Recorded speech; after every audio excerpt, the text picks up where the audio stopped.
Hello everybody and welcome to another video. So, do you ever have one of them t-shirts that you know you don't really go anywhere in it, but it's like a trusty, proper, comfy t-shirt? This salmon one is just like salmon shirt side, isn't it? That's what it is. Anyway, back on to more important matters. What we're doing today is we're going to be installing the stainless steel subframe, all the S's today, collars, which are these ones here that are sent by RHD Performance. Now, I know what you're thinking, which is what I'm always thinking when I get something like this, is what they're for though? Well, two reasons really. One is that sometimes, you know, when it's more of an 8th gen Civic thing, so if you haven't got one, you might not understand so much. But sometimes under acceleration or tight turning at slow speeds, there's something called a subframe click, which is usually where the holes that these bolts go in, I think, might get bits of grit, bit of stuff in there, and things move, and it makes a clicking sound basically. But the other good reason for them is it helps keep that extra rigidity as well in the chassis, especially if you have a bit of like a sharp bump, or if you're in like a pothole, because there's room to move where the bolts go through the subframe. A really harsh hit can easily ruin the alignment, no more than I already have. But yeah, this is another way that can adjust your alignment undesirably.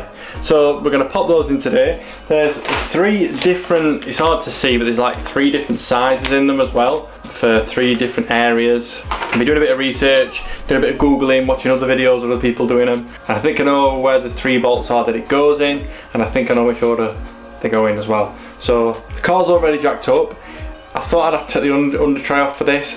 I actually don't think you'll need to do that, so that's another brilliant thing to make it loads easier. So let's get outside, pop them in. Or if you do want a set of these yourselves from RHD Performance, I'll pop the link underneath. Okay, so this is the part where I get angry with myself for getting such an unnecessarily big camera, but the car's already jacked up like I said.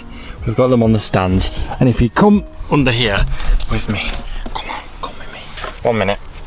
Plan that. I need a proper mat to lay on instead of this children's jigsaw piece.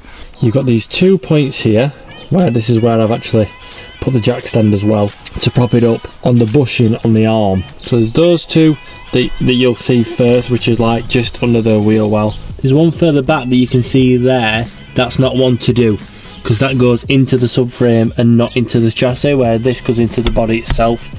These 2, as well as further up there, if you follow it up, which I'm really sorry, there's an ant next to my head and it's creeping me out.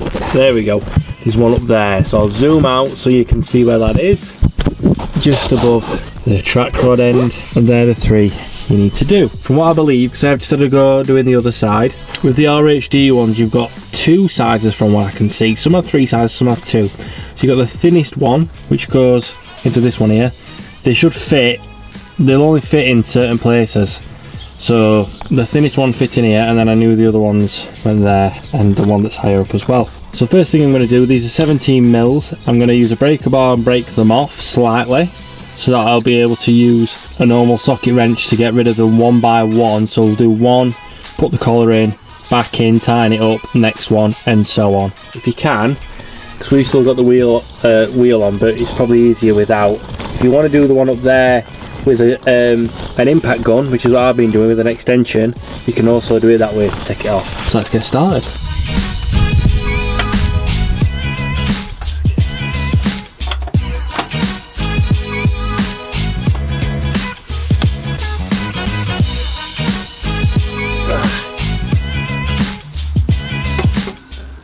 Oh, something in my eye. They're all loose enough now to do a normal ratchet. Right, so let's take the first one out.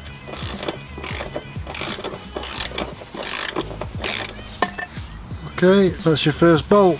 So what I'm going to do, now that bolt's out, spray a little bit of GT85 on it, just to help get rid of whatever excess rust is on there. We'll wipe that off. Plus that'll help preserve it longer as well when we put it back in. So now we've got the collar ready as well, so it'll just fit in like that, and when that's flush, there's no wiggle room, so which means that when that's back into the subframe, there's no gap there ready for it to move around if it wants to. Nice and snug. So what I'm going to do with this one is I should be able to kind of get it in. Let's find out. Kind of. It's gonna come out in it.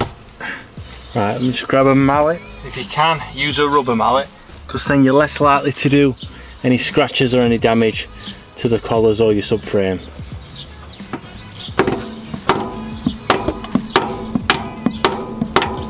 There we go, going in. That's it, she's in. Right, and then we're going to pop in the bolt again.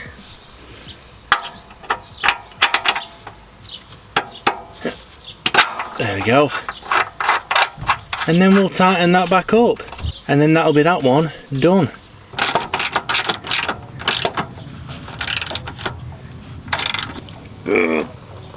Okay. Oh no, that's tight. That's tight. So like I said, this back one, it is a thicker one. And also, like I said, with this kit, the back one and the one that's high up that we're going to do after this one, both look to be the same size. So that's the kind of size we're looking at. It's a lot thicker than the other one that was quite thin. And then you can't, it's impossible for, well, I can't hammer that in and it go in flush. I can't do it, especially with the car on the floor rather than being up on a ramp. So what I've been doing, which is what I did with the other side, is socket wrench it until it starts going into the hole so that it's guided in. And then you can either carry on doing that as much as you can, which is a bit of hard work. I'm going to switch to my gun, which is running out of battery, but try and do some of the hard work for me without blowing my gun up. So let's find out. It's hard because the stand's in the way. Oh, my ears. Let me just put my head outside. I don't want to overdo it with the gun. Flipping heck, that were hard work. Right, so the rest of that's going to have to be with a wrench.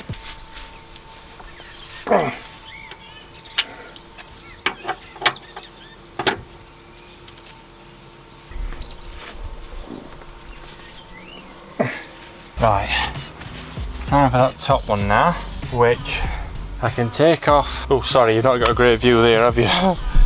Now that I've loosened it. Lost the bloody socket, didn't I? Come here. Can I do that by hand now? Yeah, yeah. Come here, come here, come here. Come hither, bolt.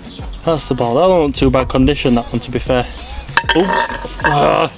So what I'm going to do is I'm going to stay under here and I'm going to put the collar straight in. And I've done it. I don't know why, and you might experience this, but when I took that one out, that bolt specifically, there's a weird smell under here. I thought it was my gun doing the smell. It's not. The higher up subframe bolt smells funny. That is, I swear it's a thing.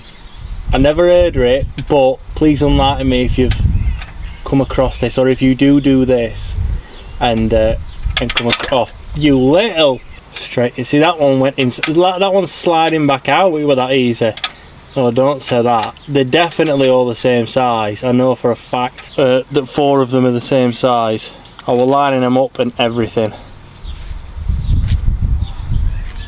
And there's no markings on them. So put that bolt straight back in. Get that ugger dug to tighten it up. And then I'll double check the tightness with, where's my ratchet gone? Oh, it's there. Maybe we'll try the breaker. Just want to make sure these are tight, because the last thing I want is a subframe coming loose, because then that's a ruined alignment again. Come on. That's it done, that's it done. I've had enough. Okay then, so that's all of those in. You've got the 2 there, which that was the difficult one at the back there, but that looks tight to me. Feels definitely tight. And then the other one, which is just, oh my god, there, that one's done. And that, guys, is that. So we've got the extra rigidity, no clicks, peace of mind that it's not going to lose that alignment with any shocks to the chassis. I don't know how short this video is. If it is too short, this will be about halfway through, and we'll be going on to the polybush engine mount inserts. If it wasn't too short, then this will be a separate video, and we'll be ending it here. So thank you so much for watching, guys. Please like, subscribe if you do enjoy any of the videos that we do on this channel, be it doing stuff on the car ourselves, going to shows, go-karting, mountain biking, which to be fair, a lot of you guys don't really like watching, but I enjoy doing it. And if you didn't know we were going to be doing this on the car today, then you should be following me on the Facebook page and the Instagram account, which are both linked down below, because you guys already knew this is what we're doing. You already knew. I'm going to get off the floor because I think I've like made peace with the ants and they think that I'm one of them now, so I'm going to get inside and go and have my tea. So until next time, guys, like I always say, enjoy the rest of your day. Bye.